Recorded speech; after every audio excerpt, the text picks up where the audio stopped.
I really struggle to find anyone within fixed income that worries about this issue. It seems to be everyone outside of the fixed income market that worries about this issue.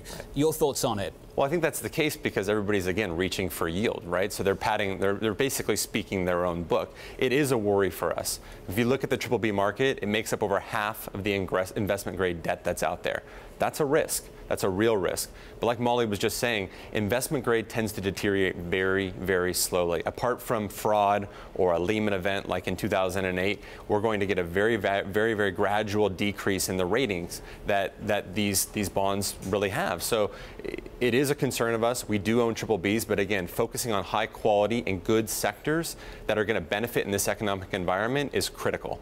Are you stripping some of the cyclicality out of Sure. that story when you look at those sectors? Is that the method, the strategy? Absolutely, absolutely. And I think also looking globally for assets is important as well. We're not just focused on the US or Europe or even Japan. Look at various areas that have pockets of value that are, different economies operate in different economic cycles. Yep. So you want to focus on those economies that are looking to keep rates on hold, potentially cut interest rates, whose corporate profitability is still quite positive, that operate in sort of monopolistic environments that are going to maintain their rating because the cash flow is positive and the outlook is also positive. You and I are going to have a broader conversation, a more in-depth conversation about your strategy. I think one of the reasons that people are actually bullish this segment of the market in BBBs is this belief that the C-suite has some optionality, that they deliberately ran a BBB balance sheet because, to Mona's point, they were incentivized to do so. They weren't punished in the debt market, they were rewarded in the equity market. And because they had the optionality then, they have the optionality now. They can run a tighter ship. Do you see it that way? Is it that easy to flick the switch? No, it's not that easy. I mean, I think